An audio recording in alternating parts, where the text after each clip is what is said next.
Question orale, oral questions. The Honourable Leader of the Opposition.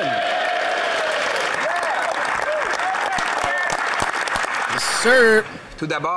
First of all, I'd like to express our full solidarity on behalf of the official opposition toward all the families in the Atlantic and Eastern Quebec whose lives have been upset by Fiona. To anyone who has lost a loved one, and our support to anyone who's lost a home or a business.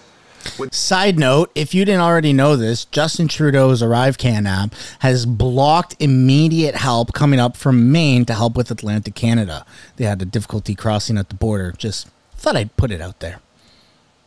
The government please tell us its action plan to help and how members of this side of the House can join in solidarity with the government to make that help a success for our fellow Canadians in the East. Honourable Prime Minister.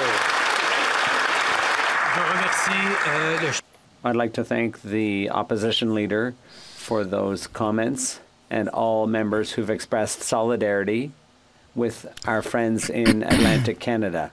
Our thoughts are with all those who have been hit by this storm, especially those who've lost a loved one. The Canadian Armed Forces have been deployed in Nova Scotia, PEI, Newfoundland and Labrador. We've also set up a matching fund to double donations to the Red Cross for the next 30 days. So I would encourage all Canadians to dig deep. We have always been there, and we will continue to be there for our fellow Canadians. The Honourable Leader of the Opposition. Potato farmers were already suffering because of the self-imposed export ban. Now they may have lost another year's crop. Dairy farmers out east are without electricity, meaning they might lose livestock as well.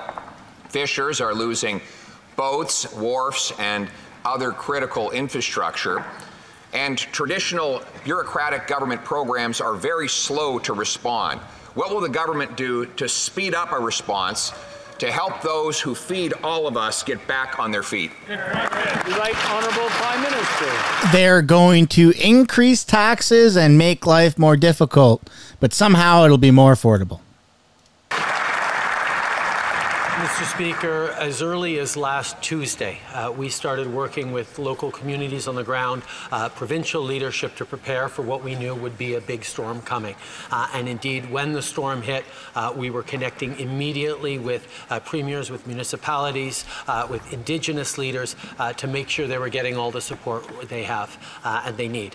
We will continue to be there as a federal government with immediate supports, with the military where it's needed, with investments in the short term, but we will also be there over the medium and indeed long term as people rebuild, as we support the people who work so hard to keep us fed and supported. The Honourable Leader of the Opposition. Nova Scotia Power reported that the ArriveCan app blocked American crews that were trying to rush into the province to help with the recovery response and wasted valuable time. Originally, the public safety minister denied that that had happened, but only to be contradicted by the emergency preparedness minister, who said, in fact, there was an issue at the border. Gotta love the contradictions. Speaker, will the Prime Minister suspend the ArriveCan app today, not Saturday, so that no more holdups happen at the border for those who are trying to help those in desperate need? The Right Honourable Prime Minister. Let's see what his answer is. It's going to be pretty funny. Obviously, Mr. Speaker, everyone's focus was on getting support to affected areas as quickly as possible. I myself saw off an Ottawa Hydro crew heading out to Nova Scotia to help out. We know how important it is that people get across the border quickly, and I can confirm, Mr. Speaker, that there were no delays at any border because of ArriveCan or else. That's a blatant lie! The Honourable Member for Charlebourg-Saint-Charles. Mr. Speaker. Dude, that's a straight up lie. It's been proved that there was a massive delay. How can he seriously get away with that? That's also a funny face. Electricity is still cut off for hundreds of thousands of people in Atlantic Canada, and many areas are inaccessible. The Prime Minister dispatched some soldiers, but in Quebec in 1978, thousands were deployed to help Hydro-Quebec. can the Prime Minister say whether the 5th Brigade of Mackenzie has indeed been deployed? The Honourable Prime Minister. Mr. Speaker, since even before this storm, we've been working with our provincial counterparts to ensure that we have everything the biggest ready, delays, including military support. We responded immediately by sending soldiers that were asked for, and we're still there to send more if necessary. The federal government will continue to be there for people in Atlantic Canada and Eastern Quebec. The Honourable Member for Charlebourg-Saint-Charles. Mr. Speaker, there were 340,000 homes without electricity in Atlantic Canada yesterday, and crews from the U.S. were stopped by the ArriveCan app. We asked the Prime Minister to suspend ArriveCan. Can the Prime Minister announce today that ArriveCan will be scrapped for everyone? Right Honourable Prime Minister. Mr. Speaker, we understand that it's important for everyone to be able to get to where they're needed.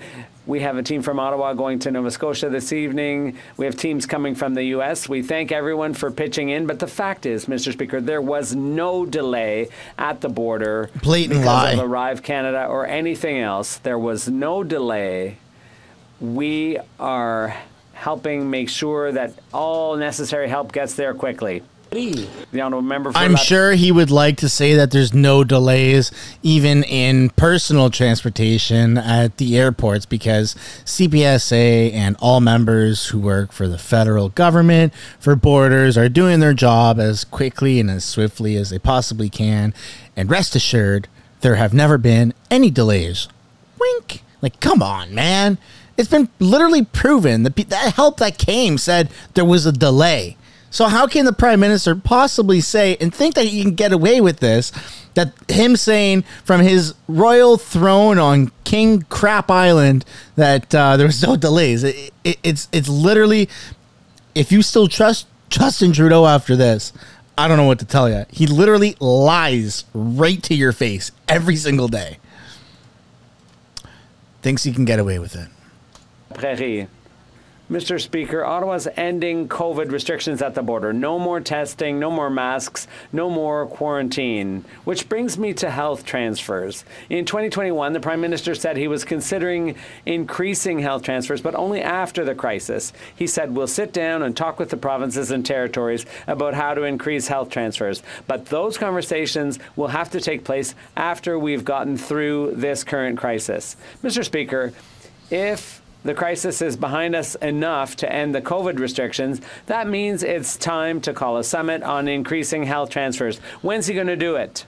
The Right Honourable Prime Minister. Mr. Speaker, as Canadians have seen, the federal government was there with record investments during the COVID crisis over the past couple of years. We're talking about... What do you mean record investments? The stock market crashed like 70%. Record investments. Okay.